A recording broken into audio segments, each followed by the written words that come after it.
Good evening and welcome to another community forum. I'm your host, Byron Campbell, my co-host, Chris Diali. I want to welcome you to the program this evening. Chris, hello. What's happening? Good evening, Byron, and good evening to our viewers and listeners out there. And we're happy to have you again for another community forum. And you know who our guest is this evening? We have a special guest. We have Honorable Emmalin Pierre. She's, of course, the parliamentary representative for St. Andrews Southeast. Yeah? It's our first political, how do you put this? Our first political guest. Politician coming on the program that we know about for certainty. So we look forward. Viewers, stay with us. Should have an exciting program for you. Chris, character games this weekend. You got tickets? I have. Great. So we want to encourage everyone to attend the games. Would it be on television? I'm not sure because, I think the first intention was it wasn't going to be on television, but based on the fact that the sales of tickets have gone so well. Yeah, I know the main pavilion sold out. It's going heavy in the secondary pavilion, and the bleachers are. Yeah. So it should be an exciting. Yeah, and period. the contingents coming in. The Bahamas have a huge contingent. I think Trinidad have 80 something of them coming up, in athletes and officials. So we have some big contingents, of course, Jamaica as well. Yeah. So I think normally characters are well-run, well-executed athletic sports. And our facilities is in top shape. We have new tracks. It was tested in Intercall. Yeah. So kudos. Yeah. I think it should be a good game, good games. Yeah. And I'm happy to be going and enjoying my character. Yeah. Should be fun. Yeah. Chris, of course, in Parliament this week, a bill was put forward on gun amnesty. You followed? You saw Yes, this? I followed it to some extent. I am in support of the gun amnesty bill. Well, interesting thing, not the cabinet, the Parliament, both the government and the opposition gave support to it. Yeah, we have to support it, and we have to start somewhere with this gun violence issue.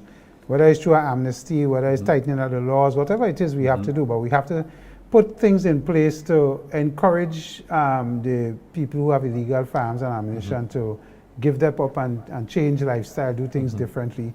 Of course, gun amnesty programs have varying levels of success, and we have to hope that this one happens. And we have to encourage the communities in the various parishes and around the country, Carriacou and Petit Martinique, that at the community level, people kind of know who the characters are that will engage in that kind of weaponry and so on. And you encourage them to come out and guys, or girls, look at it. Prime Minister in his presentation in Parliament said that overwhelmingly it is males that are caught. Well, it's in males in prisons also. Yeah, young males in particular. We do have an issue with education and socialization with that particular group of males that engaging in that, and we all will benefit if this works. How it works at a certain level. At the end of the day, we take guns off the street, we take ammunition, but we also have to deal with the source. It's not only the amnesty, we have to look at the source. Is it coming through the yachting industry? Is it coming through our porous borders and so on? We need to look at the source as well. So it's a work in progress. Chris, time and time again, we're having complaints from citizens about the public transport situation, the availability or the unavailability of public transport after certain hours and public holidays. Where is this going? It doesn't seem as though it's getting better. Just recently, this week, last week, I heard somebody on the radio speaking about even in Grand Anse, which is a popular route, some busmen are shutting down by 5, 6. They used to boast that the Grand Anse route will take buses up to 8, 9, 10 in the night, but this seems to not be, and I'm not certain if the issue that raised the last time when we had the PRO here about piracy and what is happening on the routes in the night, whether that has expanded and escalated, and as a result the bus drivers are shutting down early. But even in Grand Anse, where I traverse regularly because of work, you will see a lot of people on the bus stops now in peak hours. But here's the problem. If a bus operator starts at 6 in the morning, by 6 in the evening it's 12 hours. So see the need for some kind of shift or a public, quote-unquote, transportation services that will complement the existing service. But it is a problem for travelers. I'm hearing this.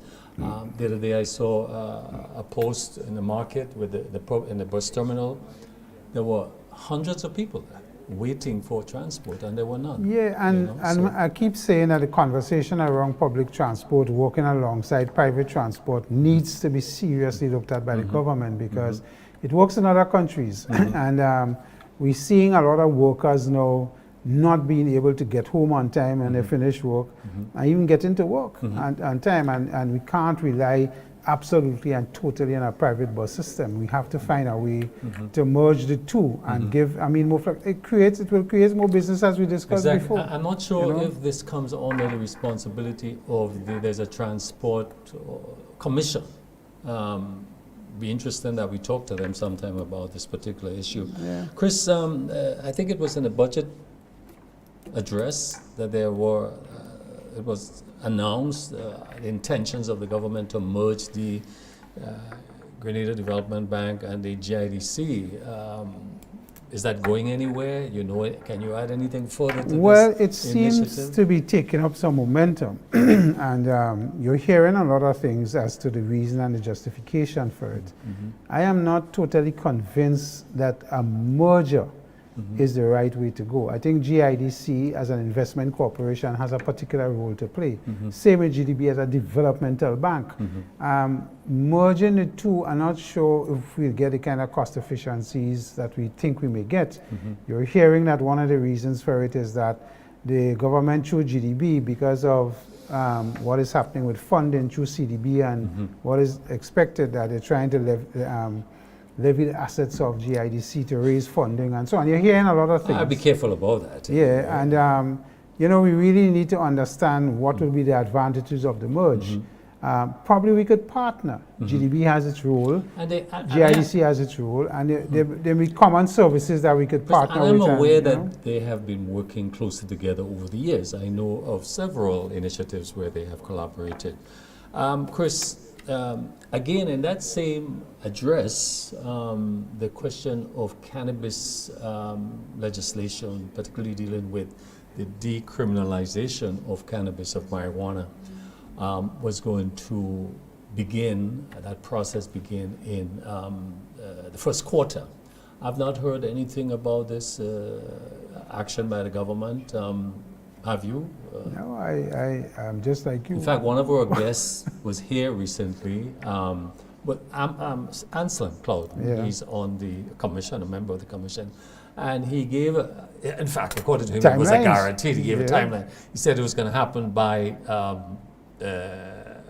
independence celebration anniversary. Nothing happened. But the fact that the government did set a timeline in the address, we look forward to finding out I would suspect, what is Byron, happening. that the government probably is having some deeper thought as to how we do this and make sure we have the right infrastructure in place, that it can be monitored effectively and we get the benefits. Because it is being promoted as another sector, economic sector. In a subset of the agriculture sector that could bring good benefits. So the question is control and how the legislation, and because we're famous for putting in legislation, but we never seem to get the bodies that could control and do the inspections and all of that The implementation behind aspect, it, yes. So probably. Chris, agriculture and robotics. We know that not so much in Grenada, but in a lot of developing countries, robotics now playing an important role in agriculture, particularly from a production point of view, even R&D. What possibilities do you see for this having some impact on in our environment, our situation? Well, I think the first positive thing is bringing science to agriculture in a more controlled manner that we need to look at. And we have always articulated, I think, our last ECCB chairman said, we drive to the field with a $100,000-something vehicle and we come out with our cutlass and our water boots. And the idea is, you go from high technology to almost zero. So there was this public release where there was a donation of a robot to help with agriculture and so on. But I think that is good. I think to get people thinking that this is the way they have to go, technology and how you impact agricultural technology. The issue for me is that it has to happen in a controlled environment. So for years we've been telling farmers, we need to invest in greenhouses and set it up in such a way that you could apply the robotics to it. Because in a controlled environment, you could get them to harvest, you could get them the robot to do a lot of other things. So, I mean, it is something that we need to look at, but the farmer's mindset has to be looked at. But maybe the younger, not maybe, but certainly the younger generation of farmers, certainly that's an opportunity there. Well, of course, Byron, and that is where we have to go. Young people have to get invested. And we had the environmental issue with agriculture. This is one of the ways through greenhouses and robotics we can control it. So it is one of the things that we have to look at holistically and change gradually to go and get farmers. That will help with production, efficiencies, capacities, and all of that. So, and as we talk about farming, I saw in the news that farmers were protesting in London 2 days ago, actually. But what caught my attention was the slogans. It was no farmers, no food, no future. So they're saying farmers, food, future. But it was, for them, it was bringing respect to farmers. And I think we can relate to this in Grenada also. But we'll talk about this. But certainly, something I just want to mention, the annual Learning to Swim Week, which is next week, Get Grenada Swimming Again, their 10-year anniversary. And their goal is to train 10,000 persons in swimming and safety in water generally. Kudos to them. And one particular person, Ms. Eastwood, she's been spearheading this organization because swimming is an important skill. It saves lives, I just want to mention that and congratulate. The other thing, Chris, before we break, is that, of course, we have, for the first time, after several attempts, I think this is the 4th or 5th, we have a UN Security Council resolution seeking a immediate ceasefire in Gaza. I mean, this is a big development. The question is to what extent Israel will see this as a mandatory resolution. Well, to add to that is the prisoner exchange as well, which is part of the deal and the arrangements. Again, Israel continues to do what they're doing, regardless of all the talks and what the attacks in the south and the hospitals and what's happening in the north with famine and people heading to starvation and, 1 million plus people. And I keep saying, Byron, imagine us in the 21st century having these kind of atrocities that we're seeing play out before us. And we seem to have very little power, or assume very little power to deal with it. Because the nations who could deal with it and cut this back is not. But critical though, finally we have a resolution to what extent, the modalities of it, how it would work out, but this is an important first step. Viewers, we'll take a short break. When we come back, we'll have with us Honorable Emmalin Pierre, Parliamentary Representative for St. Andrews Southeast. Stay with us, we'll be right back. Concerned about your general health and wellness?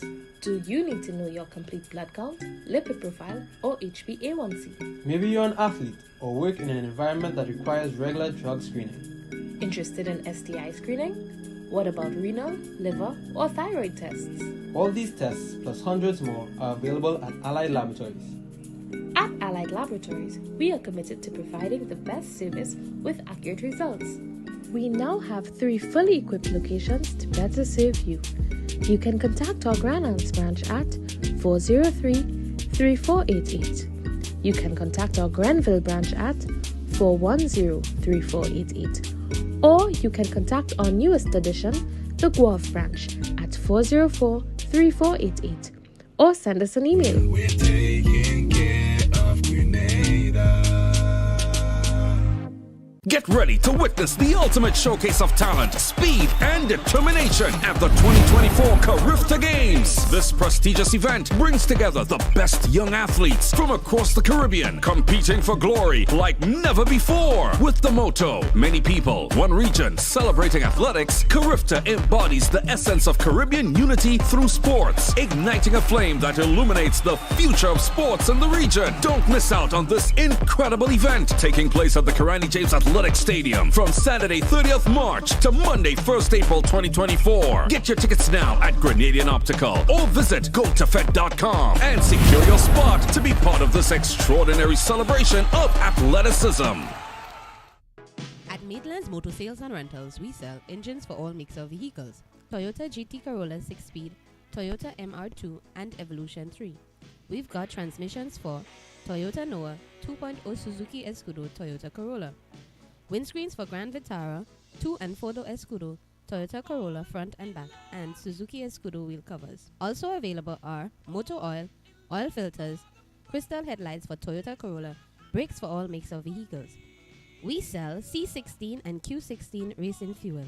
Special prices on oils and accessories for customers who purchase vehicles from us. You're never left undone because we source the part if we don't have it. Maitland's Motor Sales and Rentals, empowering people through mobility.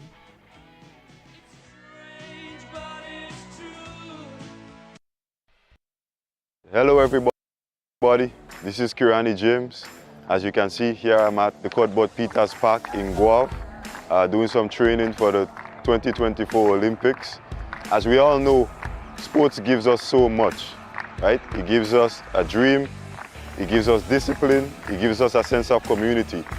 That's why I want to encourage everyone, every single kid, to the GFA National Grassroots Program.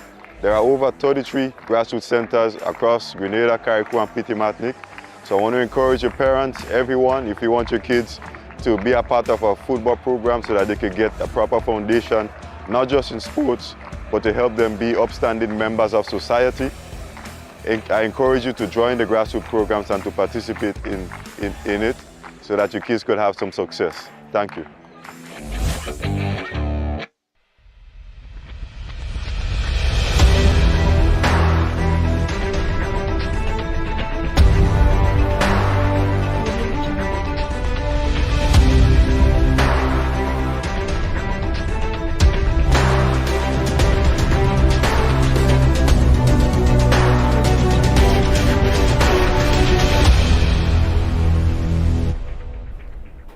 Welcome back, viewers.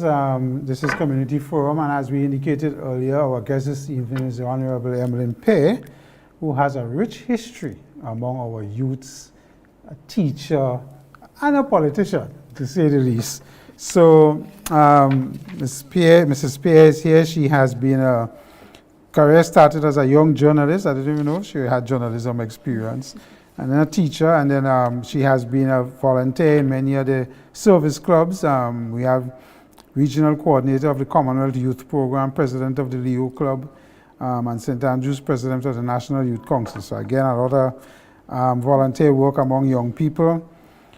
She became a politician at the tender age of 27. She then served as Minister of Youth, Sports, Religious Affairs, Minister of Mobilization, Minister of Education, and then have been in frontline politics for at least 20 years, and a member of parliament on 3 consecutive occasions.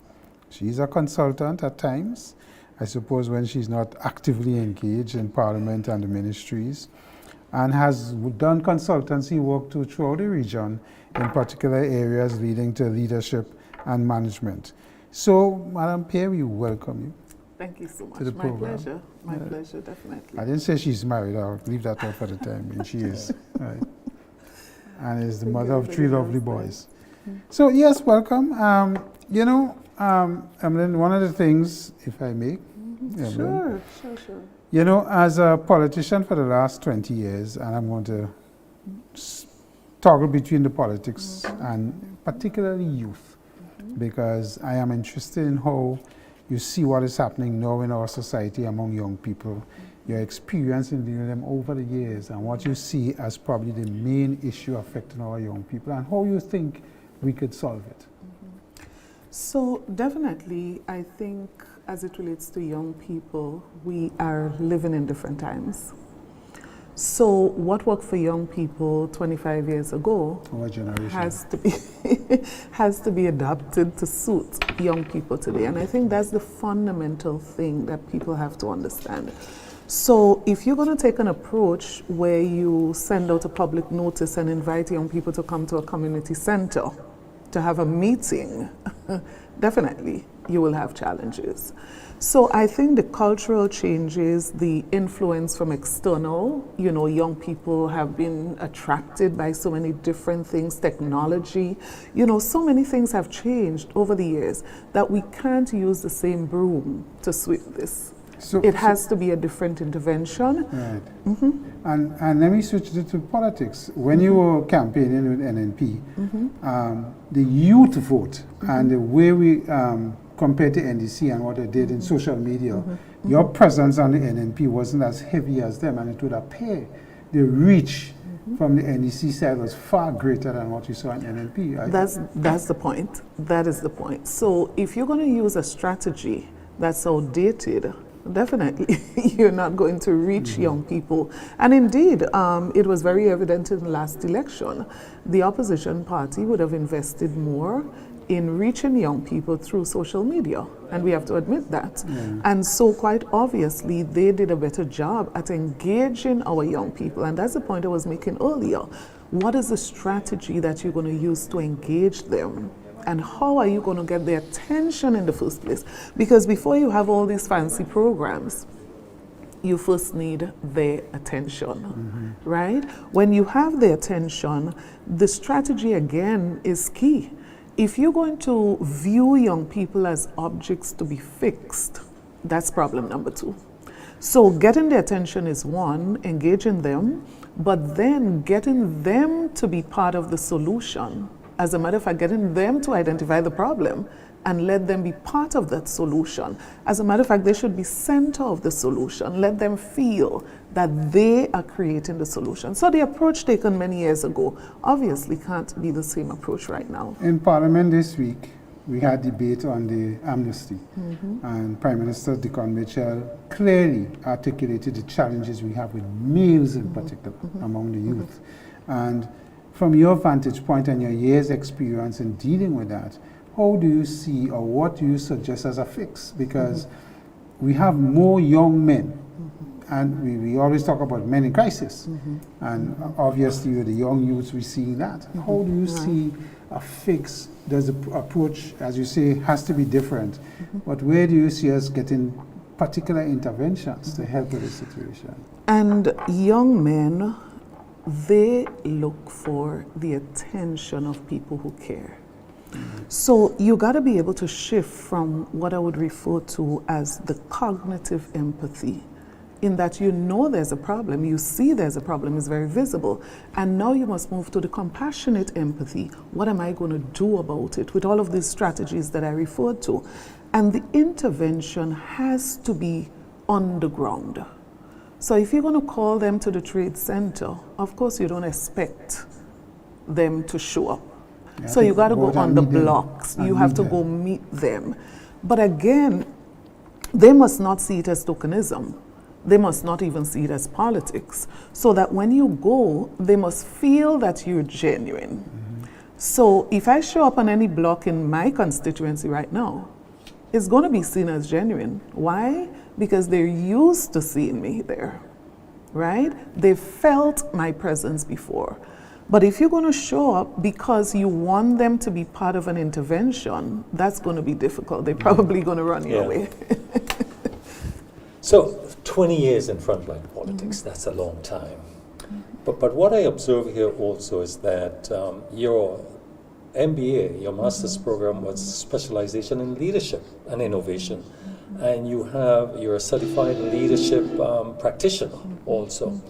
And I observe also that you're pursuing doctoral studies right now. So I can ask, what are you preparing for? But before you answer this, I want to say that the NNP political party is at a crossroad.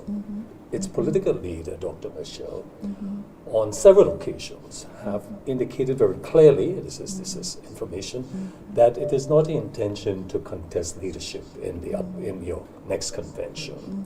But what is noteworthy is that on 2 occasions at least, I know about, one in an interview he was having, when quizzed about your potential for leadership, he was up front and saying he thinks it's enormous, but mostly he believes that Grenada is now ready for a woman prime minister. Interesting. But with the preparation, your specialization, your experience in politics, are you prepared for leadership at the political level? So let me try to answer the various aspects of the question. So you started off with what am I preparing for? And I just want to give the background as to what drove me to starting the doctoral studies. As a matter of fact, I give a lot of credit to two officers in the Ministry of Education. When I completed my master's degree, quite honestly, I felt that was the end of studies for me. And that was because it was really challenging for me balancing all of these things. Family, I could definitely see how that would have affected relationship with my children, spending time with my children and all of that. So for me, at that point, it was celebration and that was it. And I remember speaking to two ladies at the Ministry of Education. We were discussing lifelong learning because I'm very passionate about lifelong learning. But I never viewed lifelong learning as starting a doctoral program. And one of the persons who was actually doing a doctoral program at the time, she said, Minister, you should really consider. I think you would be an excellent candidate as Charmaine. And I laughed about it. I gave her the story as to why I did not consider this. And on reflection, I thought, you know, Emmalin, you're always encouraging everyone to pursue as far as they can academically. Why not you? And that was when I actually, as a matter of fact, she sent me all the information. She was actually a student at Walden University. She sent me the information, and my motivation was this, you know, if you're going to encourage people to pursue the highest level of education, you got to lead by example. And that was my motivation. As it relates to leadership of the party, of course, you're aware Dr. Mitchell has indicated. I don't subscribe to the view that Dr. Mitchell is too old or it's time for him to go. I don't feel that way at all. As a matter of fact, when I look at the opposition leader, I feel he has a lot to offer to Grenada still. He still has a lot to offer. I make it a point on the basis of what he articulated. I understand that, but I'm going on to make the point that this is how I feel personally. But we cannot force him to continue in something that he has indicated that he would like to, you know, transition and to find that he leaves this party. He always referred to the GULP, that he doesn't want to leave this party looking back and to feel that, you know, it has fallen apart because he has exited the leadership position. So quite obviously he has expressed that, and for me personally at this point, my strong gut feeling is that once that vacancy is available for the party, I will offer myself. I noted this. Are you aware of other candidates or other members of the party with similar interests? Well, I can only think of one person who has expressed that view publicly and otherwise, that is Honorable Peter David. As to whether there is anyone else, I don't know. I'm quite certain there might be other persons. But I believe the conversation has not been given much attention because there's no vacancy at this time, and that is why I'm always reserved on even holding a lengthy conversation on the topic. This will only come up in a convention. And clearly I'd like to continue the conversation on the question of the convention also, because a convention, I'm to understand, is a bylaw of your constitution, and which calls for an annual convention, of course. It is running, according to the information I gathered, over 2 years since the NNP, your party, has not called a convention. What is the reason? Why is a convention not being held according to the constitution of the party at this point? Right, and most political parties experience this at different stages. So we've just lost an election.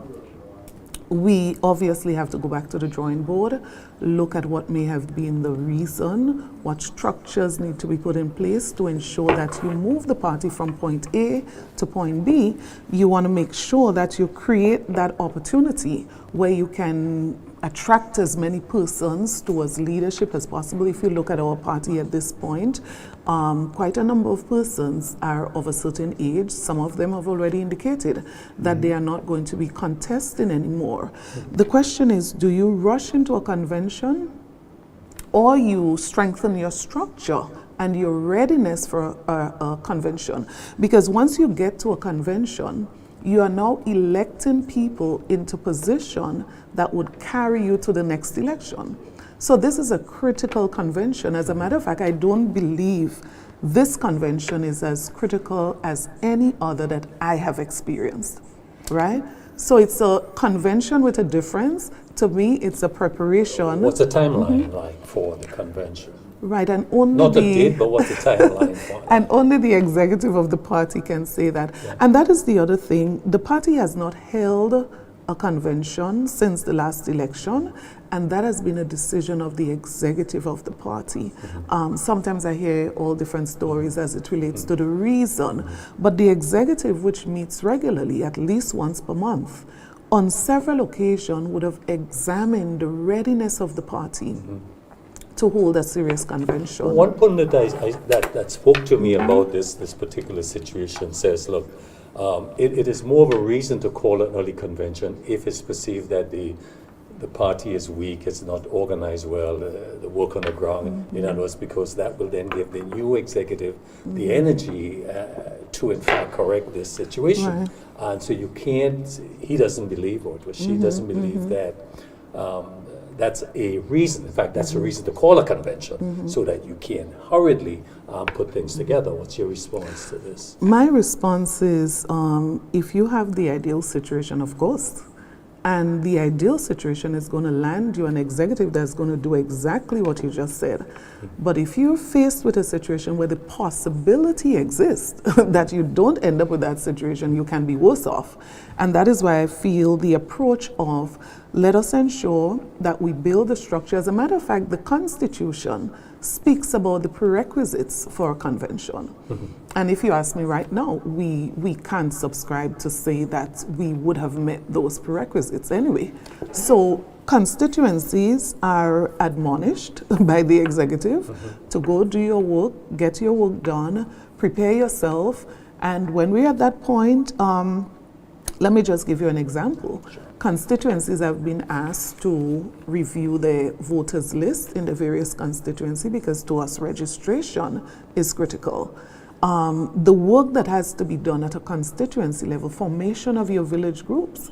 So we can talk about a convention, but do you have existing village groups? Do you have a constituency executive? Because what does the Constitution say? Representation from your village groups and your constituency branch is who's going to make up the delegates for that convention. So it's like putting the cart before the horse. If you're going to rush into a convention, not even having your delegates, that's... But the question also becomes,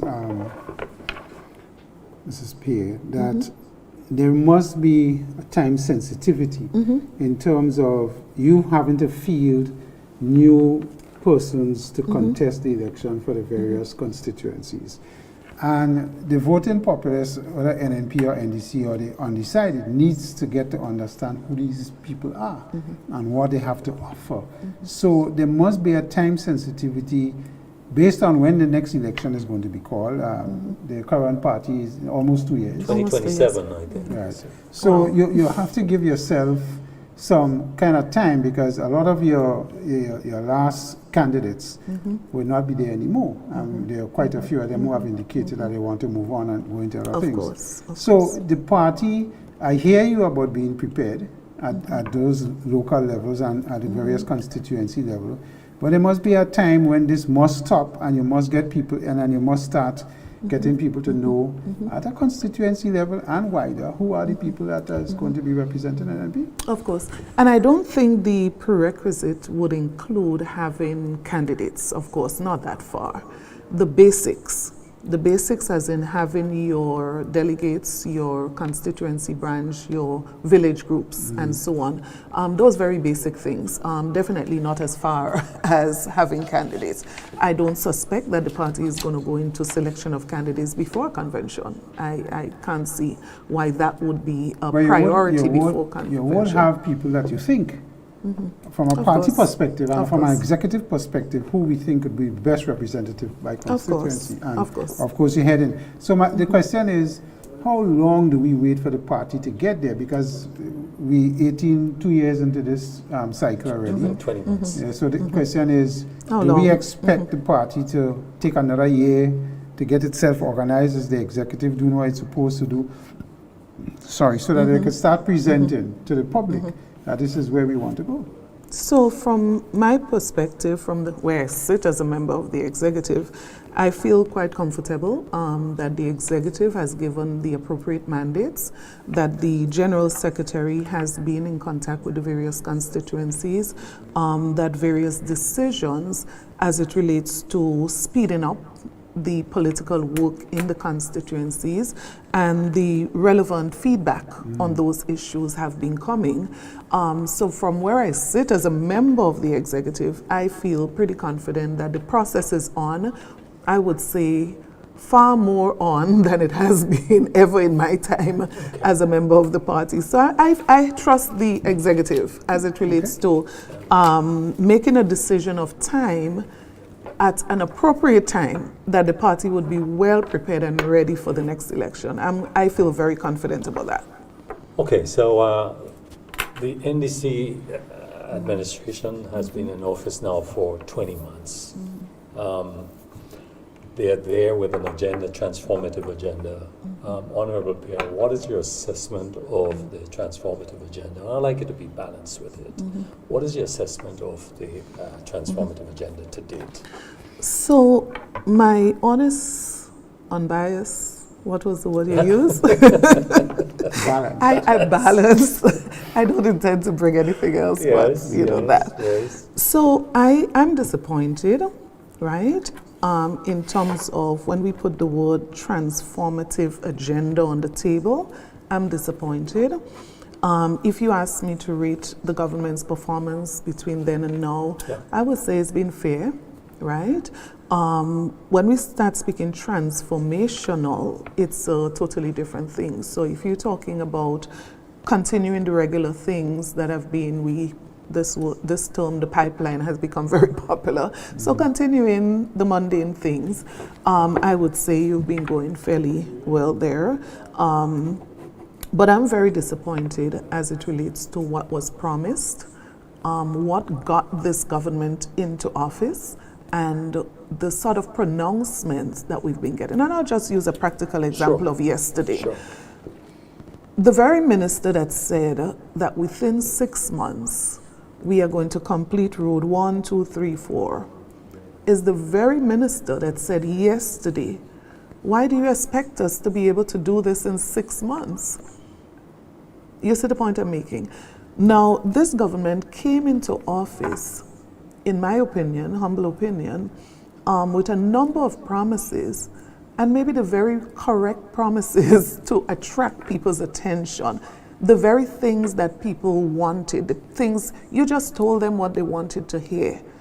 You got their commitment through their votes. And then you turn around and say, well, why are you expecting me to do all these things that I committed to? But is it not true that the NNP at times would have come into government with promises that, I'll give you an example, the oil and gas, it never materialized. It was a big platform, political platform. What is different in this case, really? What is different in this case? Very different. I have been in the New National Party for about 20 years, and I cannot say that our promises have been as reckless. I'm speaking quantity, for example, the number of promises, and promises that we know for sure cannot work in many instances. Now, if you speak oil and gas as an example, all of the signs were indicating that there are possibilities. all of the signs were indicating that there seems to be some resources within our waters. And what we committed to was to explore those and to continue to find avenues. We cannot get away from the fact that a lot has changed as it relates to energy over the period in question, and that the kind of direction economically that things were trending, it changed. And so it is not a case where you had no clue as to whether there was any possibility, and then you just came out and say, well, we are going to find, we sure there is. No, I'm not talking about those kind of promises.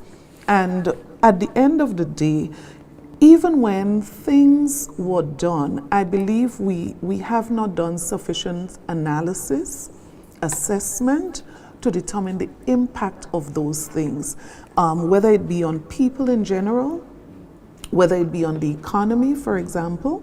And I'll just use another basic example. What is the effect of cutting the bushing program? I mean, one can have their own views as to whether the program makes sense, doesn't make sense, but to just cut but you in a significant way. Reckless, which is an extreme word. Give me examples of that. What you considered reckless on the part of the administration to date in terms of its program or otherwise? Right. So what I was speaking about was the promises. Okay. Right? And the recklessness, I believe, is the way a number of things were presented to people. So, for example, the parallel public service, making everybody permanent, right? Now, the way that it was done, and I'm being very frank and being honest, there were people in my constituency who never worked with the government, who were convinced that they were going to be paid a pension. Because what was sold and the way that it was sold, that is what I'm saying, how it was done.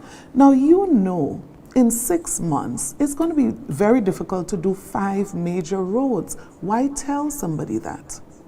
So what this government did was an injustice to itself, in that you raise people's expectations so high that what you're causing now is a situation where there's massive disappointment, as opposed to if you did the opposite. So this is probably an advice for the next time. Under promise, over deliver, right? So you set up yourself with the level of promises and expectations was so high that within a year, the disappointment was loudly sounded. You know, Honorable Pierre, and that brings me back to the last election and campaign. You know, an NP campaign, in my view, was all about, you know, getting Keith Mitchell elected as another Prime Minister. Very little was said on all the gains NNP made, economically and otherwise, which wasn't, very little was done in the platform to talk about that and boast about that. Because the current government came in and met, as you could say, a well-running and well-run finance and Ministry of Finance with money and you know, projects going and good projects, but we didn't speak about that in the NNP platform. You didn't have that. The conversation is all about getting the Prime Minister, what was it, one for the road and that kind of stuff. Yeah. Do you think that was an error in the campaign strategy? Well, looking back at our campaign strategy, obviously, if you lost, you got to know that something was not right, whether it was X or Y or Z, right? I would not want to speak to the specific as to what I think it was, because it would be a number of different things, right? But I totally, absolutely agree with you. I do not believe that we did sufficient to educate people of why they should have re-elected the NNP into office. There are some projects that the government is launching right now or promoting right now, and many people are shocked to know that these are projects that started under the previous administration. So I would be first to say that we did not do a good job at all marketing. And I think, you know, after many years in government, you get to that point where you start thinking, okay, everybody knows that. Complacency to some I would say that. I would definitely say that. And again, not just when we spoke about youth and strategies change and people change and generations emerge. It is the same thing with the voter. Because there was a time when 100 feet of road created a celebration. Now in politics, this is seen as your job. Yeah? So it means that when you go to the electorate, you have to create that balance, that you cater for what you just referred to there as your achievements, make sure that people know what you did, but you also have to deal with the mindset of knowing that just what you did is also not gonna. So, I know we have to go to the break just now, but my next area of probe, if you want to put it that way, is your leadership style. You have been in cabinet for many years. You have been under the tutelage and style of Dr. Mitchell. Some people say he's a benevolent dictator, and you have to be when you're head of cabinet. What is your style in terms of leadership? Now, the benevolent dictator, and I often say this, you know, knowing Dr. Mitchell, experiencing him can be a little bit different to what people say and what is heard and a perception, right? And sometimes I hear him being referred to, well, let's take out the benevolent and just add the dictator. And I have a totally different view in terms of my experience, right? In leadership, there's what you call situational leadership. And you get to appreciate. So when I went to secondary school, I left believing that a laissez-faire leader is something that you must never ever consider. And so for me right now, after studying and understanding the theories of leadership, I feel that as much as I can be laissez-faire, I want to aspire to that, because what you're doing is empowering people to be able to do all those things that you don't need to do, that you can get more time to focus on the strategic level stuff that you need to. So in terms of style, I would say this, for me, naturally by nature, I have a very engaging personality that filters into my style of leadership. So I believe a lot in engaging. I believe in people's participation, and that's part of my nature, right? Naturally me. Now, in leadership, one has to be able to create that balance. So for me, situational leadership again becomes critical, where you are able to adopt a style that suits the situation.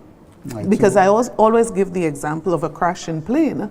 You don't get very democratic there and ask everybody, what do you think you should do? Do you get your life jacket or do you not? And let's take a vote on it. So a style is suitable for different situations. So in other words, you vary between styles based on the situation. Of course, based on the situation. But one common thread for me that I feel very passionate again and again, in leadership, your personality plays an important role, and then you balance. So for me, transformational leadership is something I feel very strongly about. How do you inspire and empower people through your leadership?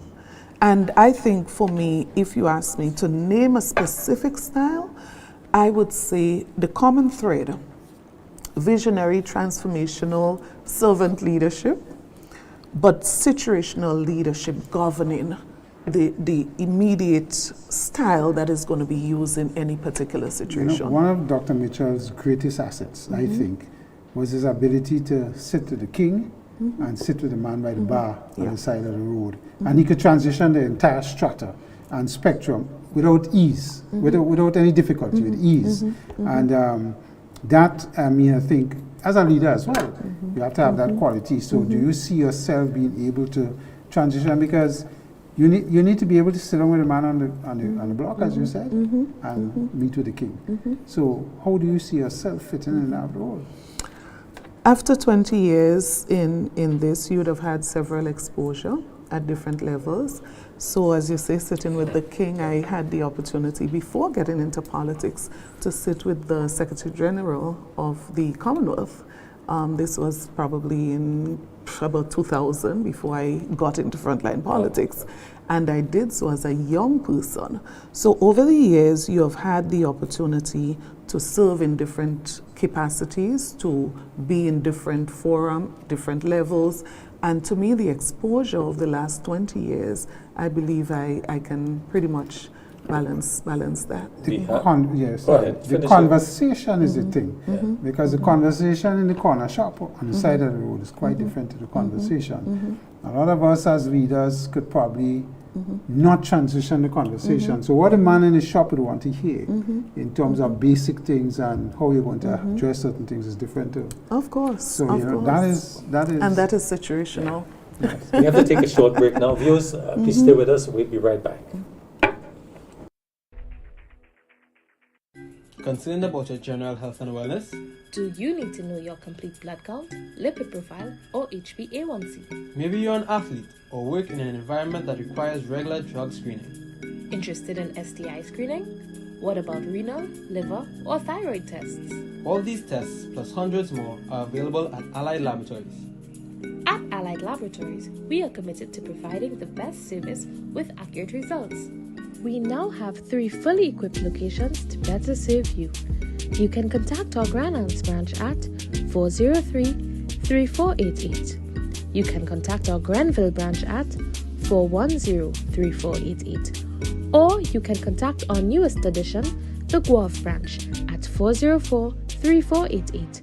Or send us an email. We're taking care of Grenada. Get ready to witness the ultimate showcase of talent, speed, and determination at the 2024 Carifta Games. This prestigious event brings together the best young athletes from across the Caribbean, competing for glory like never before. With the motto, many people, one region, celebrating athletics, Carifta embodies the essence of Caribbean unity through sports, igniting a flame that illuminates the future of sports in the region. Don't miss out on this incredible event taking place at the Karani James Athletic Stadium from Saturday 30th March to Monday 1st April 2024. Get your tickets now at Grenadian Optical or visit gotofed.com and secure your spot to be part of this extraordinary celebration of athleticism.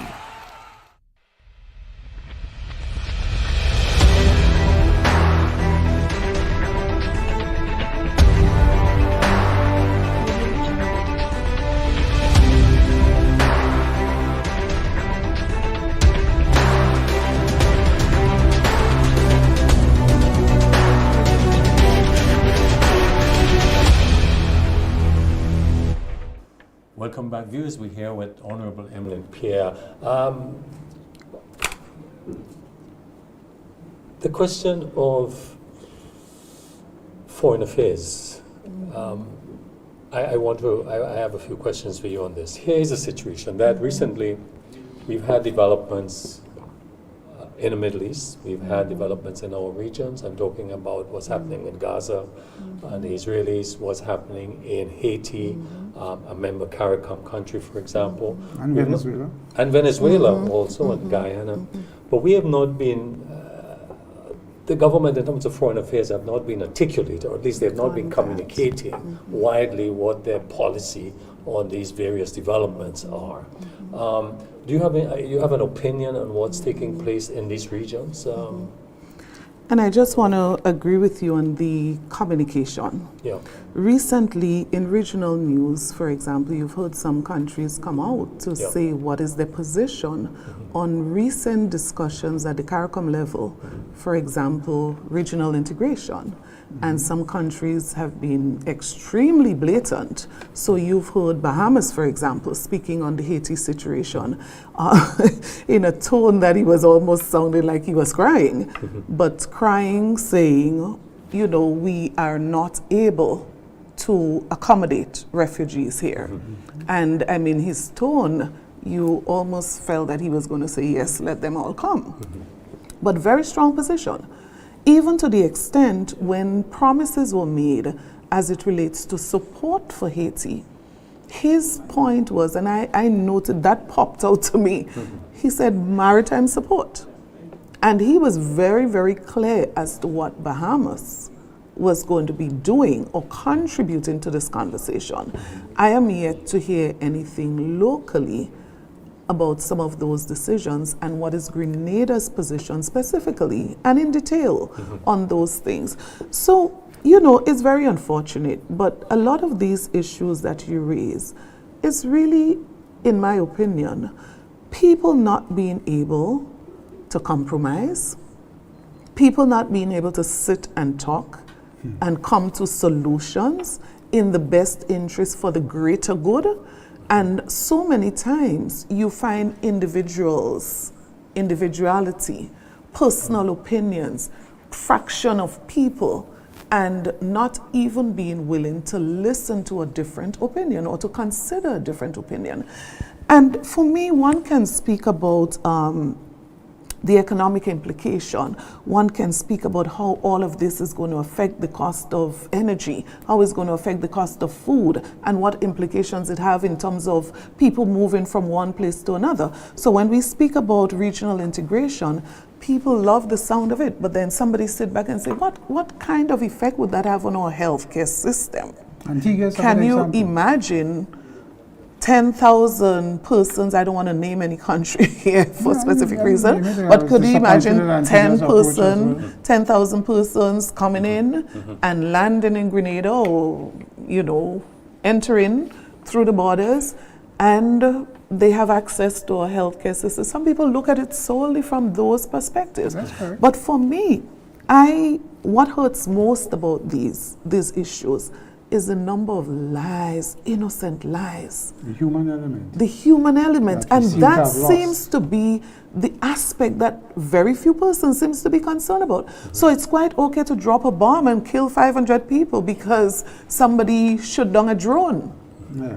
I mean, it's frightening the way that the world is heading. And yes, we could speak about the effect in terms of grain, we could speak about fertilizer, if we're speaking about the direct impact. And yes, the effect is going to have oil and gas and energy and whatever. We could speak about all those things. But for me, I am yet to hear a serious conversation as to how this is affecting people. Right, people. But I must commend CARICOM, and I want to say this. The last series of engagements at the CARICOM level, I felt a very strong, very, very strong, in my opinion, attempt to assist, particularly in the Haiti situation. And where the leaders didn't just come together themselves, but there was a broad engagement of stakeholders, partners, international as well. And so I think we can't give up on trying. We can't give up on trying. And I believe every region, so let's talk region as in the Haiti situation now, as close to local as possible. I believe our leaders can non-stop. They need to go on a drive, an effort to do everything possible. I believe in terms of the Haiti situation, for example, you need a homegrown solution. You need a situation where people in Haiti have to buy in that this needs to stop. So whether it's the appointment of an interim administration, whatever it be, you need the local buy-in. But it doesn't mean that externally we ought not to try every possible way to support. In the past, I know we have sent police officers to assist with law and order there. I mean, we don't even have enough force locally. I'm just getting a direction from my producer that our time is coming to an end. Chris, you have yes, I have one final question for Honorable Pierre, and that is, well, two.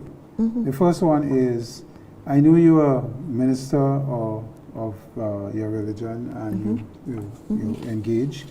The question is, how do you see that reconciling with the politics? Because some people have the opinion that religion and politics don't mix, and how you're going to manage that if you were to get into the leadership role in your party, and what is going to happen. And the second question, of course, is the female aspect that you bring to leadership, and what you think that will do for Grenada as a whole in terms of where we see you if you were to aspire and become the leader of the party, and you win, you'll be the first female president that we have. Prime Minister. Sorry, I'm going ahead. You're ahead of yourself. So yes, and how do you see that resonating with the female base of the party and the country? So let me try to take the first question first. And I love that first question because I actually see it as an asset.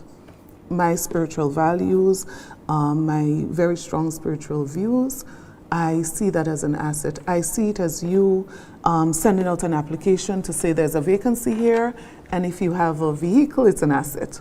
That's how I view it, right? What I know about myself is that I'm pretty balanced, and I respect people's choices and their views on issues. And that grounding comes from your spirituality. Of course, of course. Religious tolerance is also very important, and you have to know. So for example, how do I feel about someone of a different religious view that is opposite to mine? LGBTQ plus? Well, of course. So it means that on any issue, regardless of your conviction, you have to remember you're not leading yourself. I'm not leading myself. So I work with people who don't share my spiritual values, right? And that does not interfere with the job that we have to do. These are two different things, right? Of course, you want to use that as an asset in your leadership and in your support for these people, whoever they might be. But of course, you don't allow your personal convictions to allow you not to lead, right? So you use it as an asset. So the second question, very quickly. And you have to come back. I'll tell you this. Go ahead. I agree. Yes. So the second question as it relates to leadership. So my view on women and leadership might be a little bit different to many people because I'm very cautious that we don't go down the road of tokenism, of, okay, let's give a woman a chance. I don't feel that way. I believe that women are quite capable of holding their own. I believe that women are quite competent, and we see it around. I mean, I looked at your wife a couple weeks ago, and I admired her sitting in the front there, female head of her institution. And the world has changed, right? As a matter of fact, people would tell you they're not as concerned about women right now as they are about men. There's a book that says Men in Crisis. Men at risk. So how do we support men is a conversation that women need to start having. And so women in leadership always brings with it a number of dimensions that are healthy for leadership. So the compassionate nature of a woman, the natural compassionate nature of a woman is to take care of men, women, and children. That's an asset, right? Pretty successful women in leadership positions politically. Of course. Like New Zealand. In all that's aspects. all the time we have. In all aspects. Honorable Pierre, we will thank you very much, but you have to come back. We're going to make that arrangement because I still have a lot of questions. I see you have 2 pages of questions. So viewers, that's all the time we have. Thank you for being with us, joining us on MTV Community Forum. We want to thank our technical staff. We'll see you next week. Have a good evening. Bye-bye.